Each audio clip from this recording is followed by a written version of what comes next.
कहा जाता है कि मन दुनिया की सबसे शक्तिशाली चीज है। अगर आप पूरे मन से किसी चीज को चाहें तो आप उसे जरूर हासिल कर लेंगे, ऐसा दुनिया के ज्यादातर महापुरुष कहते हैं। लेकिन अगर ये बात सच है तो जो हम अपने मन से चाहते हैं वो हमें हासिल क्यों नहीं होता? क्योंकि कोई भी व्यक्ति अपने लिए दुख तो नहीं चाहेगा, लेकिन फिर भी ज्यादातर लोग रहते तो दुखी ही हैं। भला दुनिया का ऐसा कौन सा व्यक्ति है जो अपने मन से यह चाहेगा कि मैं असफल रहूं, गरीब रहूं या फिर दुखी रहूं? सोचने की बात है। तो फिर यहाँ दो बातें निकल कर आती हैं। पहली, या तो वो महापुरुष गलत हैं जिन्होंने ये बात कही कि सच्चे मन से चाही हुई चीज हासिल हो जाती है, या फिर हम गलत हैं। दोस्तों, आज जो कहानी मैं आपको सुनाने जा रहा हूँ उससे आपको समझ आ जाएगा कि अपने मन से कोई भी काम कैसे करवाया जाता है, मन की शक्ति के द्वारा कोई भी चीज कैसे हासिल की जाती है और मन में किसी भी चीज के सही बीज कैसे बोए जाते हैं। और इसके साथ ही आप ये भी जानेंगे कि आकर्षण का नियम यानी लॉ ऑफ अट्रैक्शन कैसे काम करता है। एक बार की बात है, एक आदमी के जीवन में सिर्फ दुख ही दुख थे। वह जो काम करता हर काम में उसे असफलता ही हाथ लगती। वह घर में रहता तो घर में हर समय झंझट और क्लेश ही मचा रहता।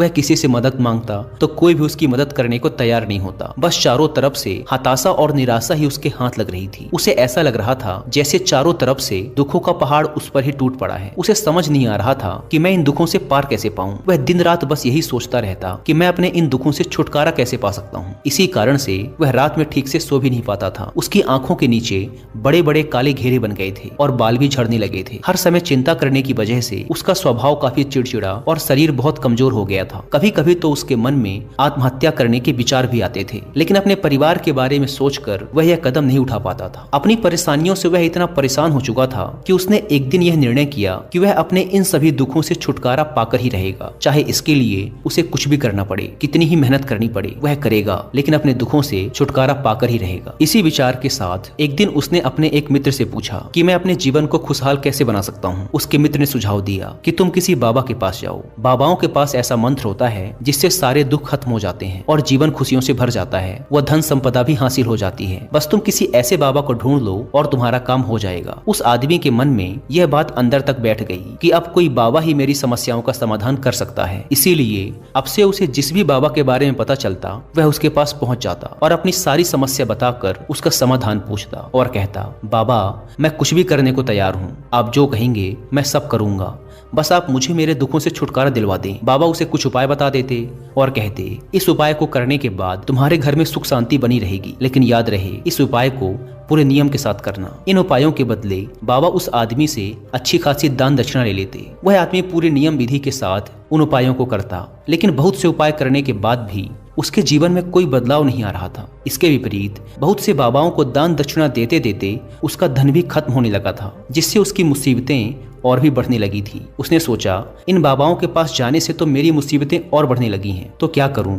इन बाबाओं के पास जाऊं या इनके पास जाना ही बंद कर दूं? फिर एक दिन उसे एक आदमी ने सलाह दी कि तुम अपने घर में किसी अच्छे पंडित को बुलवाकर हवन करवाओ, पूरे विधि विधान से मंत्रोच्चारण करवाओ। इससे घर में जो भी नकारात्मक ऊर्जा होगी वह भाग जाएगी और घर में सुख शांति आएगी। उस आदमी के दिमाग में यह बात अच्छे से बैठ गई और उसने एक पंडित को अपने घर बुलवाकर हवन करवा लिया। हवन अच्छी तरह से संपन्न हुआ और उस व्यक्ति ने पंडित को अच्छी खासी दान दक्षिणा देकर खुशी खुशी अपने घर से विदा किया। हवन करने के कुछ महीने बाद तक उसके घर में सब कुछ ठीक चल रहा था। घर में सुख शांति भी बनी रही और उसके छोटे छोटे रुके हुए काम भी पूरे होने लगे। लेकिन कुछ महीनों बाद फिर से वही पुरानी वाली स्थिति वापस लौट आई। उस व्यक्ति को महसूस हुआ कि उसके जीवन में अब भी कोई महत्वपूर्ण बदलाव नहीं आया है। अब वह आदमी पूरी तरह से दुखी हो गया, पहले से भी ज्यादा परेशान रहने लगा। अब तो उसे लगने लगा था कि मेरे जीवन से दुख कभी खत्म ही नहीं होंगे। यही सब सोच सोच कर उसका बुरा हाल हो गया था। फिर एक दिन उसे अपने मित्र से एक ऐसे बाबा के बारे में पता चला जो समाधान बताने के बदले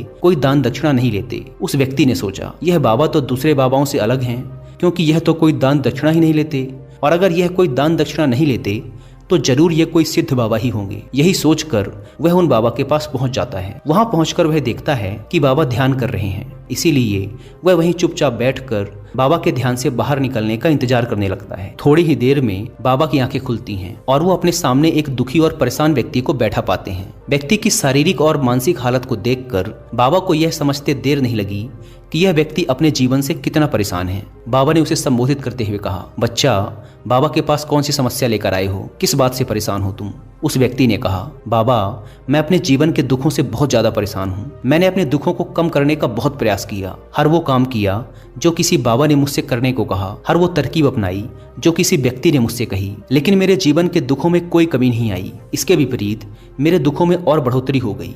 बाबा मुझे समझ नहीं आ रहा कि मैं क्या करूं। कभी कभी तो लगता है कि आत्महत्या कर लूं, लेकिन अपने परिवार के बारे में सोचकर यह कदम नहीं उठा पाता। बाबा मैंने आपके बारे में बहुत सुना है और बहुत उम्मीद के साथ आपके पास आया हूँ। कृपया मुझे कोई ऐसा तरीका बताएं जिससे मुझे अपने दुखों से छुटकारा मिल जाए। मैं अपने दुखों से छुटकारा पाने के लिए कुछ भी करने को तैयार हूँ। आप मुझे कोई भी रास्ता बताएं, चाहे वह रास्ता कितना भी कठिन क्यों ना हो, मैं उसे पार करके रहूंगा। बाबा ने महसूस किया कि ये आदमी तो सच में बहुत परेशान है। बाबा ने उसकी बात सुनकर कहा कि बच्चा, दुखों को दूर करने के लिए मंत्र ऐसे ही नहीं मिल जाते, उन्हें पाने के लिए कुछ करना पड़ता है। क्या तुम कुछ कर सकते हो? बाबा के मुंह से ऐसी बात सुनकर पहले तो उस व्यक्ति को लगा कि ये बाबा भी अब मुझसे दान दक्षिणा ही मांगेंगे, लेकिन उसके पास और कोई रास्ता नहीं था। इसीलिए उसने कहा, बाबा आपको जितनी भी दान दक्षिणा चाहिए मैं देने के लिए तैयार हूँ, लेकिन आपका मंत्र सच्चा होना चाहिए, सफल होना चाहिए और मुझे उसका फल भी मिलना चाहिए। उसके बाद आप जितनी भी दान दक्षिणा मांगेंगे मैं सब दे दूंगा। बाबा ने मुस्कुराते हुए कहा, दान दक्षिणा तो बहुत छोटी सी चीज है, मैं तुमसे इतनी छोटी चीज नहीं मांगूंगा। इस पर वह आदमी थोड़ा सोच विचार करके बोला, बाबा मैं अंगारों पर भी चलने को तैयार हूँ, बस आप मुझे आज्ञा दीजिए। बाबा फिर मुस्कुराए और बोले, अंगारों पर चलने जैसे छोटे और तुच्छ काम भी मैं तुमसे नहीं करवाने वाला। मैं जो तुमसे करवाने वाला हूँ वह एक बहुत कठिन मंत्र है, क्या तुम उसे पूरा कर पाओगे? उस आदमी ने कहा, बाबा आप मुझे बताइए तो सही कि करना क्या है, मैं कुछ भी करने को तैयार हूँ। तब बाबा ने कहा, जब तुम यहाँ से अपने घर वापस जाओ तो रास्ते भर अपने मन में यह दोहराते हुए जाना कि मैं सुखी हूँ, मैं सुखी हूँ, मैं सुखी हूँ। बार बार अपने मन में इसी मंत्र को दोहराना, लेकिन याद रहे यह मंत्र जुबान में नहीं आना चाहिए, सिर्फ मन में ही इसे दोहराना है। यह सुन वह व्यक्ति बोला, बाबा बस इतनी सी बात, यह काम तो मैं चुटकी बजाते कर लूंगा, लेकिन इन शब्दों को दोहराने से होगा क्या? बाबा ने कहा, बस तुम इस मंत्र को पूरा करो, वैसे भी तुमने कई बाबाओं के मंत्र किए हैं तो इस मंत्र को भी करके देख लो।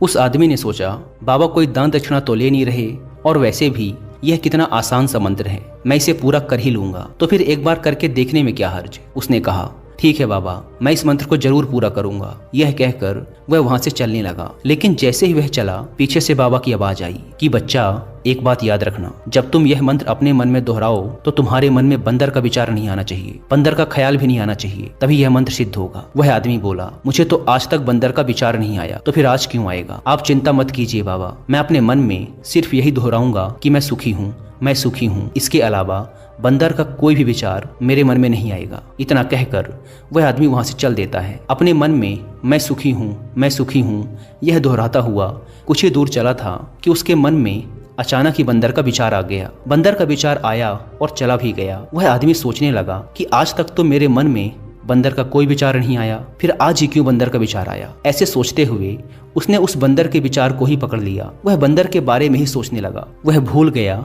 कि वह तो मंत्र दोहरा रहा था। जब थोड़ी देर बाद उसे याद आया तो वो फिर वही मंत्र दोहराने लगा जो बाबा ने उसे बताया था कि मैं सुखी हूँ, मैं सुखी हूँ।